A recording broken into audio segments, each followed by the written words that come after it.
Hello friends, आप सभी का आपके अपने यूट्यूब चैनल पर स्वागत है। तो हाल ही के अंदर जो जो आपका एसएससी का जो प्रोटेस्ट चल रहा था, आंदोलन वो चल रहा था।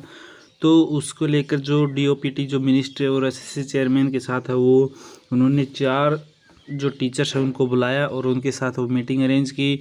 कौन कौन टीचर्स गए थे? तो आपके नीतू मैम और अभिनय सर और अब्बास सर और राकेश सर, 4 जो टीचर है वो मीटिंग के अंदर गए थे और उनके साथ उनकी मीटिंग वो हुई थी। ठीक है, तो उन्होंने क्या क्या मांग रखी वो आपको बताने वाले हैं और किस किस मांग को हो मान लिया गया है। तो इन सभी बातों का डिस्कशन करने वाले हैं, तो वीडियो को अंत तक देखते रहें और चैनल को सब्सक्राइब नहीं किया प्लीज़ चैनल सब्सक्राइब कर ले ताकि आपको एसएससी से जुड़ी या रेलवे से जुड़ी प्रत्येक इन्फॉर्मेशन और अपडेट आपको सबसे पहले इसी चैनल पर देखने को मिलती है। तो वीडियो स्टार्ट करते हैं। सर्वप्रथम बात करें आपकी जो एसएससी के साथ और जो डीओपीटी मिनिस्टर है जितेंद्र सिंह, तो उनके साथ जो मीटिंग हुई थी उनमें क्या क्या मांग रखी थी और क्या क्या मांगों को है वो वहाँ पर माना गया है, मतलब उन मांगों को मान लिया गया है। तो पहली बात करें अगर वेटिंग लिस्ट की, तो वेटिंग लिस्ट, अब वेटिंग लिस्ट पर उन्होंने क्या कहा, वेटिंग लिस्ट का मुद्दा रखा पहले तो उन्होंने कहा कि वेटिंग लिस्ट वो जारी नहीं हो सकती क्योंकि स्लाइडिंग सिस्टम हम करने वाले, मतलब एसएससी अब के बाद स्लाइडिंग सिस्टम वो करेगी। यानी क्योंकि उन्होंने कहा कि वेटिंग लिस्ट जारी नहीं कर सकती क्योंकि प्रत्येक जो जैसे सीजीएल है आपका उसके अंदर अलग अलग पोस्ट होती हैं। ठीक है, तो हम उसके अंदर स्लाइडिंग सिस्टम नहीं, वेटिंग लिस्ट वाला सिस्टम नहीं कर सकते। मान लो किसी ने टॉप पोस्ट वाली पोस्ट छोड़ दी, ठीक है, तो उसमें हम वेटिंग लिस्ट कैसे निकालें? मतलब कोई टॉप पोस्ट वाली, मतलब जैसे टॉप पोस्ट है सीजीएल के अंदर, उसको किसी ने छोड़ दिया तो उसमें वेटिंग लिस्ट कैसे लगेगी, है ना। तो उन्होंने ये कहा कि इसमें हम स्लाइडिंग सिस्टम लगा सकते हैं, यानी जो जो पोस्ट छोड़ी उससे नीचे जो पोस्ट थी उसमें जो कैंडिडेट सेलेक्ट हुआ है टॉप नंबर से, तो उसको उस टॉप वाली पोस्ट में है वो ले लिया जाएगा। तो उन्होंने ये कहा कि स्लाइडिंग सिस्टम है वो हम यूज करने वाले हैं, लगाने वाले हैं। तो अब की बार स्लाइडिंग सिस्टम हो यूज होगा। फिर नेक्स्ट हो जो आपका जो कंपनी है जो एग्ज़ाम करवाती है एडिक्विटी या टीसीएस, तो ये मुद्दा रखा। तो उन्होंने कहा कि मतलब उन्होंने टीसीएस पे बात की, तो उन्होंने कहा कि आप टीसीएस के स्पोक्स जो पर्सन बनकर आए हो या अपनी जो अलग मांगे रखने के लिए आए हो। तो उन्होंने कहा कि जो जो एडिक्विटी का जो मैनेजमेंट है, जो इंफ्रास्ट्रक्चर है उनका, वो बिल्कुल है वो ख़राब है, न तो कंप्यूटर चल रहे हैं न माउस चल रहे हैं।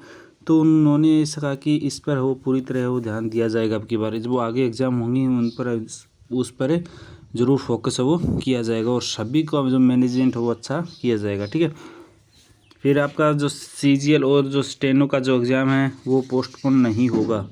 उन्होंने साफ साफ मना कर दिया पोस्टपोन है वो आपका सीजीएल और स्टेनो का एग्ज़ाम पोस्टपोन नहीं होगा। आपका जो सीजीएल का जो एग्ज़ाम है वो कुछ दिन डिले हो सकता है लेकिन पोस्टपोन वो नहीं होगा। फिर सीपीओ 2024 रिजल्ट है वो आपको 1 वीक के अंदर वो देखने को मिल जाएगा। 1 वीक के अंदर वो आपको एसएससी सीपीओ का जो रिजल्ट है वो देखने को मिल जाएगा। उन्होंने सीपीओ के रिजल्ट पर भी कहा कि आपको 1 सप्ताह के अंदर अब आपको सीपीओ 2024 का रिजल्ट है वो देखने को मिल जाएगा। अब बात करें वेंडर चेंज की, तो वेंडर है वो चेंज नहीं होगा। अब आपकी एडिक्विटी ही एग्ज़ाम कंडक्ट करवाएगी, दोबारा टीसीएस वो नहीं आएगी। तो आपका वेंडर है वो चेंज नहीं होगा। ठीक है, आपका जो एग्ज़ाम है वो एडिक्विटी ही कंडक्ट करवाएगी, लेकिन अब मैनेजमेंट है वो बेहतर करने की कोशिश है वो रहेगी, है ना।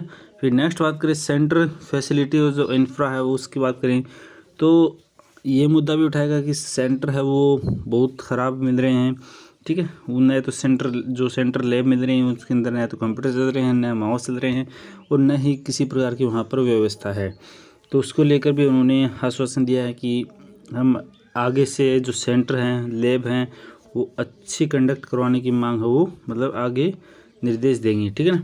फिर मेंस जो एग्ज़ाम है जो सीजीएल मेंस है उसका जो एग्ज़ाम में एक शिफ्ट कराने की मांग की थी, तो उन्होंने साफ मना कर दिया। इसको लेकर कोई बात है उन्होंने नहीं की क्योंकि उन्होंने कहा कि मेंस अभी बहुत टाइम है मेंस एग्ज़ाम के अंदर।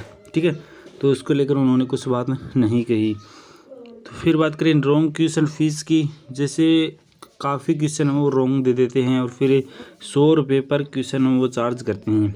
ठीक है, तो उसकी फ़ीस को लेकर भी हुई, मतलब बातें हुई। तो उन्होंने कहा यदि रॉन्ग क्वेश्चन के लिए फ़ीस वो दे रहे हो, यदि क्वेश्चन रॉन्ग है तब तो आपका फ़ीस है वो रिफ़ंड कर दिया जाएगा 100 रुपये, और यदि क्वेश्चन रॉन्ग नहीं है तब आपका रिफ़ंड वो नहीं होगा। ठीक है,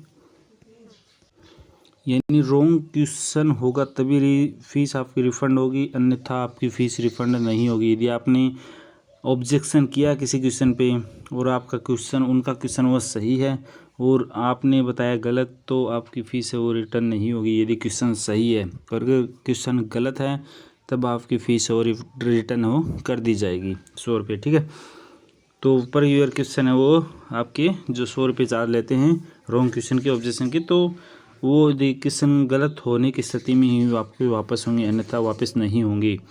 फिर बात करें लेवल ऑफ एग्ज़ाम, तो लेवल ऑफ एग्ज़ाम को लेकर भी जो बात उठाई थी, तो उसको लेकर उन्होंने साफ साफ मना कर दिया कि आप इसमें है वो कुछ नहीं बता सकते हमें, हम स्वयं है वो लेवल का निर्धारण करेंगे, तो इसमें आप कुछ नहीं कह सकते। तो लेवल के बारे में उन्होंने साफ साफ मना कर दिया। फिर उन्होंने कहा था कि टीचर्स ने कि आउट ऑफ सिलेबस वो क्वेश्चन आ रहे हैं, तो उन्होंने ऐसा कहा कि आउट ऑफ सिलेबस क्वेश्चन है वो नहीं आएंगे, और मतलब सर्वाधिक चांस है कि उन्होंने कहा कि हम आउट ऑफ सिलेबस क्वेश्चन वो नहीं देंगे। ठीक है, और जो सिलेबस हमने निर्धारित किया है उसी में से आपको क्वेश्चन है वो मिलेंगे, क्योंकि आपका अब पीछे जो एग्ज़ाम हुआ था तो उसमें क्या था कि आउट ऑफ सिलेबस क्वेश्चन आ गए थे। ठीक है, तो उसको लेकर भी एक बड़ा मुद्दा बन गया था वो।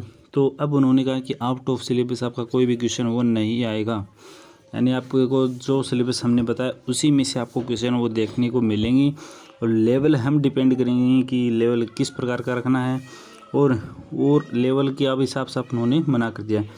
तो क्या क्या आपका जो बातें मानी, तो इसमें से आपकी बहुत कम बातें उन्होंने मानी। ठीक है, आप खुद देख सकते हो कि उन्होंने वेटिंग लिस्ट है उसके लिए मना कर दिया, TCS एडिक्विटी है उसको लेकर उन्होंने साफ मना कर दिया, एग्ज़ाम पोस्टपोन के लिए भी उन्होंने साफ साफ मना कर दिया। CPU, हाँ, एक CPU 2024 का जो रिजल्ट बचा हुआ था उसको लेकर उन्होंने कहा कि 1 वीक के अंदर आपको रिजल्ट दे दिया जाएगा। वेंडर चेंज को लेकर भी उन्होंने साफ साफ मना कर दिया, और सेंटर और जो फैसिलिटी हैं उसको लेकर उन्होंने कहा कि हम कोशिश करेंगे कि अच्छी फैसिलिटी और इंफ्रा वो मिल सके। और CGL जो एग्ज़ाम है वो मेन फर्स्ट शिफ्ट में हो, एक शिफ्ट के अंदर हो, उसको लेकर भी उन्होंने मना कर दिया। ठीक है, और रॉन्ग क्वेश्चन, हाँ, एक ये बात उन्होंने मानी कि यदि आप रॉन्ग क्वेश्चन की यदि फ़ीस हम 100 रुपये ले रहे हैं, यदि क्वेश्चन रॉन्ग है तब तो आपको वापस कर दिए जाएंगे, अन्यथा आपको वापस नहीं कर दिए जाएंगे। और ये भी मांग रखी थी कि फ़ीस है वो कम की जाए 100 रुपये। तो उन्होंने कहा था कि यदि हम शून्य फ़ीस कर देंगे तो सभी बच्चे वो ऑब्जेक्शन लगाएंगे सभी क्वेश्चन पे। तो ये जो मांगे थी जो SSC ने मानी, और कुछ बातें ऐसी थी जो SSC ने बिल्कुल नहीं मानी।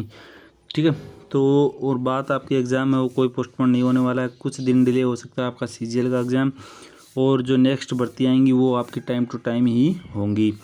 अब बात करते हैं अगर रेलवे वालों बच्चों के लिए, क्योंकि रेलवे का भी मुद्दा उठाया गया था। ठीक है, तो रेलवे वालों के लिए भी मुद्दा उठाया गया था, अब रेलवे की बात करने वाले हैं। तो बात करें अगर रेलवे की, तो रेलवे का भी जो DOPT जो मिनिस्टर थे जितेंद्र सिंह, तो उनके सामने मुद्दा उठाएगा कि रेलवे वाले बच्चों को भी मतलब जो उनके साथ अन्याय हो रहा है रिफॉर्म के लेकर है, वो जो एग्ज़ाम डेट है, क्योंकि उन्होंने जो कैलेंडर जारी किया था ना उसके अनुसार वो रेलवे कतई एग्ज़ाम वो कंडक्ट नहीं करवा रही है, तो उनका क्या करना है। तो उन्होंने कहा कि यहाँ पर रेलवे के चेयरमैन नहीं हैं, तो उसके बारे में अब बात हम नहीं कर सकते। ठीक है, तो रेलवे के बारे में अब बात नहीं कर सकते, यहाँ पर SSC के चेयरमैन थे, वहाँ उनका सारी जो बातों का सॉल्यूशन हो गया है, और लेकिन रेलवे का यहाँ पर चेयरमैन नहीं है, तो उसके बारे में हम बात नहीं कर सकते। उसके लिए आपको हम 1 सप्ताह का दिन टाइम देते हैं, और 1 सप्ताह के बाद आपका पुनः जो मीटिंग अरेंजमेंट है वो करते हैं, यानी 1 सप्ताह का उन्होंने टाइम दिया है। उसके बाद उनको दोबारा बुलाया है जो रेलवे चेयरमैन के साथ मीटिंग अरेंज करने के लिए। ठीक है, तो 1 महीने का उन्होंने समय बताया, उसके बाद 1 सप्ताह का उन्होंने टाइम बताया, उसके बाद उनका रेलवे के जो चेयरमैन है उनके साथ उनकी मीटिंग अरेंज करने का उन्होंने कहा है। ठीक है, DOPT मिनिस्टर ने। तो रेलवे पर ऐसी और कुछ बात वो नहीं हुई, तो उसके लिए उन्होंने नेक्स्ट जो मीटिंग अरेंज रेलवे चेयरमैन के साथ करने के लिए कहा है। तो इतनी ही बात रेलवे को लेकर हुई थी। तो ये आपकी दोनों रेलवे और एसएससी की दोनों की है वो आपका सॉल्यूशन वो हो गया, जो भी आपका जो प्रोटेस्ट चल रहा था, आंदोलन हो चल रहा था, ठीक है। और सभी बातों का डिस्कशन हुआ, तो जो सॉल्यूशन उन्होंने बताया बहुत कम बातें हैं का उन्होंने सॉल्यूशन दिया है, ठीक है। और भी कोई न्यू अपडेट आएगी आपकी इसको लेकर तो हम सबसे पहले आपको इसी चैनल पर बताएंगे। तो आप इसलिए इस चैनल से जुड़े रहिए और इस चैनल को सब्सक्राइब करें ताकि आपको सबसे पहले इन्फॉर्मेशन और अपडेट आपको सबसे पहले मिल सके। और कोई कन्फ्यूजन हो तो आप हमें कमेंट करके पूछ सकते हैं, और हमारे ऑफिशियल पेज जिसकी लिंक आपको डिस्क्रिप्शन में मिल जाएगी वो भी आप ज्वाइन कर सकते हो। थैंक यू एंड जय हिंद।